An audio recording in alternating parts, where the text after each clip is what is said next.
Hey everyone, James Lynch here doing another video here on my channel, and this time I'm going to be talking about how to interview fighters. Now this seems like a pretty obvious topic, but I do see a lot of people making mistakes when it comes to booking fighter interviews, when it comes to actually doing the interviews, how the setup is and all that. So hopefully I'll cover a bit of everything, and I'll kind of divide this video into two parts, whether it's you're interviewing someone at home or actually interviewing a fighter at an event. So we'll start first with at home. This video was sort of brought upon myself because of the fact that I saw someone last week tweet Dustin Poirier asking him to do a Skype interview. Now, what did Poirier do? He quote tweeted it and said no, kind of dunked on the guy. A lot of people laughed. And the person who wrote this also said, oh, I got to shoot my shot. But I disagree. I think it makes you look very unprofessional if you're tweeting someone publicly. And I still see people doing this, trying to book interviews by publicly tweeting a fighter on Twitter. And you shouldn't do this for two reasons. Number one, you look kind of desperate doing it this way. You should figure out a way to do that privately when you're booking interviews. And two, if that person is tweeting that fighter, you're going to have their followers and other people see the tweet, message the fighter, bother the fighter. It's just not necessary. You should be doing a lot of this behind closed doors. And I recommend, and I've said this in other videos, the best way to interview a fighter is to actually go through their manager. That's what they get paid for. If you have a good manager, they should be getting you interviews, especially if you're an up-and-coming fighter. So figure out who their management is. Most managers are pretty reasonable when it comes to setting up interviews, and that way everyone's on the same page. The manager knows the interview's happening. The fighter knows what time the interview is. It's just a lot easier to go that route. Now, if you try the manager route and you don't hear anything back, then I would go to the fighter on social media, but I would do it behind closed doors. So if that fighter has their DMs open, shoot them a DM. Instagram, pretty much everyone on Instagram has their messages available, so you can shoot them a message. They might not see it, but still, it's better to do this stuff in private as opposed to making it a public tweet. And third and final way is if you know someone in the industry and they've interviewed that fighter, hit them up and ask them how they got the contact information. I would recommend not going directly to the fighter for direct fighter information. I would, like I said, look up the management information or look up their social media. That would be a better way to do that. And listen, if you don't know someone and you're messaging them, asking them for contact information, don't do that. Like I said in my last video about how to get a job in MMA, you want to create a network of people that you know in this industry, and that's where it can come in handy. Where if you know someone, hey, I saw you interviewed that fighter, how did you get a hold of them? Go that route instead. I see a lot of people again trying to just do it publicly, and to me that's not the right way to do it. It's unprofessional in my opinion. If you're just starting out, you should be interviewing as many fighters as you can. Interview all fighters. Again, the same guy who tweeted Poirier, I think he only had a couple interviews, and he's already trying to interview Dustin Poirier, which even for myself is a tough interview to get. Don't start off going for the big names. Go and interview some of the, the up-and-comers, the regional fighters. Get those reps in. A lot of the people who are really good on air are the people who have done the reps and have actually polished up their on-camera skills. Even myself, if you go look back, years ago, I was not very good. I still have a lot of work to do, but clearly getting the reps in has made me a better interviewer. So I would recommend interviewing as many people as you can and just getting that practice, because again, I see a lot of people trying to do on-camera stuff, trying to go for that big fighter and hope that it goes viral, and I just don't think that's the right strategy. I would say start from the grassroots up and don't turn down interviews. To me, if you're starting out, you should be interviewing as many fighters as you possibly can. Now, if you're looking to actually interview the fighter, there's a couple ways you can do it. You can do it on video. I've had videos on this channel explaining how to do that through Skype and through FaceTime. There's ways that you can record video interviews. The other way is through a phone.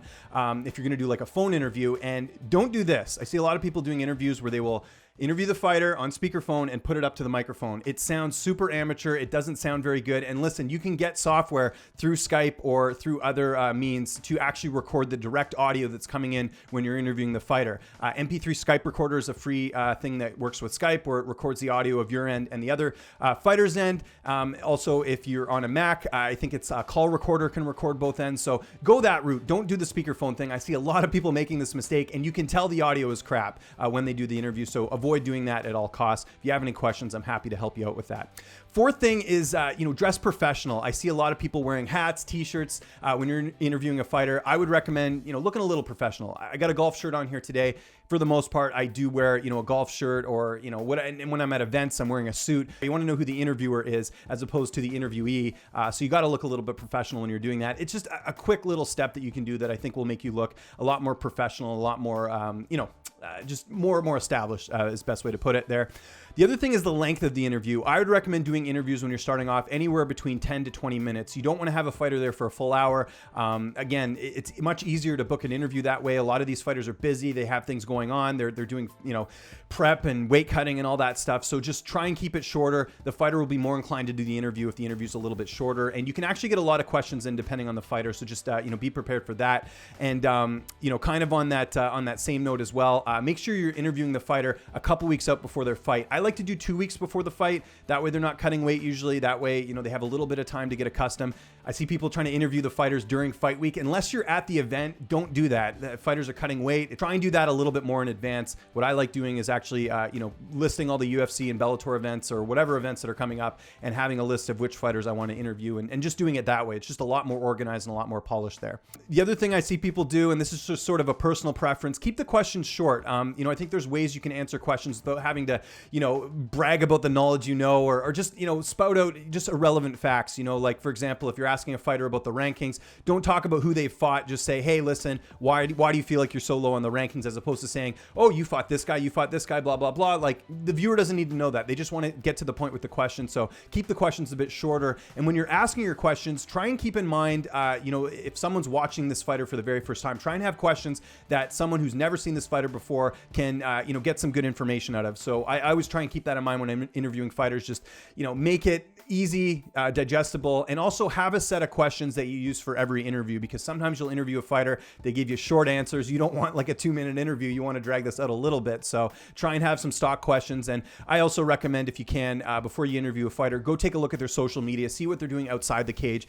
You know, we all have seen the typical interviews. How's the weight cut? How's the training camp? All that. It's good to get some other questions in there just to try and make the interview a little bit more interesting. And I'm sure for the fighter, they're sick of talking about, you know, a lot of the fight stuff. So it's good to get some stuff outside of there as well. And on the topic of asking questions, one of the things I get asked a lot is, how do you ask tough questions? And I think there is a way to do that without being unprofessional. And what I would recommend is, let's say you got to talk about some tough stuff, whether, you know, a fighter's been brutally knocked out in their last fight and you got to bring it up. I say you ease into the interview and then get that question and ask a couple fun questions. Ask how their weekend was, get some of those human questions that people enjoy hearing, and then ask sort of the tougher questions. Because I think you can ask tough questions. It's just how you go about it. You know, there's a fighter who might have a shady past, a criminal record, and you want to talk about it. Don't make that the first question. Ease into the interview a little bit, then ask those questions, and I think you can achieve what it is you're looking for and get the answers you want, but you just have to go about it in the right way. Again, this comes with reps. When it comes to doing, you know, more and more interviews, you get sort of an understanding of when to ask certain questions and how to ask them and everything else. So that's something else I would recommend as well, as far as asking questions, is just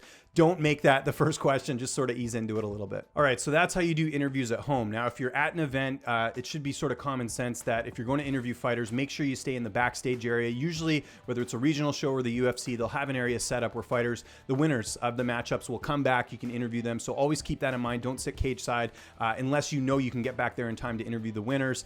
And then the other thing at events, like I've mentioned before in another video, is if you see other fighters standing around, just ask them, you know, say, hey, do you have time for a quick, you know, 10-minute interview, 5-minute interview? Do something quick while you're at the event. If you're at an event, take advantage of the time you have there and make sure you interview as many people as you can, just because, again, you want to get as much content and again, those reps as well when you're at events, to try and get that stuff in. And like I was saying, at home, dress professionally. Whenever I go to an event, I usually wear a suit or a dress shirt. It doesn't hurt to do those little extra things to look a little bit more professional as well.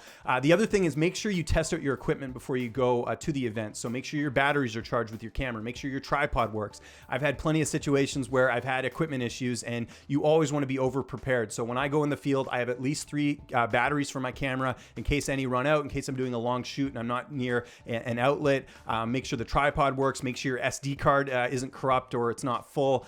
Just those little steps before you go into the field, because again, you never know what's going to happen. One time I had my camera batteries run out and I ended up having to use my phone. Luckily, I had an external mic, so I was able to put the good audio underneath the video, but you got to kind of improvise sometimes. So always be over prepared when it comes to covering events, because you never know what could happen in the field. The last thing sort of on interviews I would recommend is make sure you write up your interviews, especially your really good ones. That's an easy way to get your interviews picked up and more eyeballs on them. If you can get a good quote from there, write, you know, a quick article. This is something I didn't do enough earlier in my career, and I wish I would have. So, you know, again, like I mentioned in the other video of how to get a job, you know, writing is so important. So learn how to write and learn how to transcribe your interviews quite efficiently. That way you'll get the word out there a little bit more and your interviews will get more notice. Because people always say, how do I get my interviews noticed? It's not by begging people to retweet and repost your stuff. It's by creating good content, and you do that by writing up articles. And the last thing I'll mention here on interviews is ask for feedback. Again, I've said this in another video. I've seen people do interviews for, 5-6 years, and they're exactly the same as they were 6 years ago. Try and find ways to get better. I'm always looking at ways to improve how I do my interviews, try and, get rid of those bad habits. So just ask for feedback and make sure you're asking people you respect. Don't ask someone who's just starting out like you are. Try and ask someone that you actually see them producing good work. And this way, you'll know you're on the right path and then you're improving, because again, you always got to evolve if you're in this industry. So I want to know what you guys think of this video below. Do you have any other tips I'm missing here? I know, again, a lot of this is pretty obvious, but you would not believe how many people I see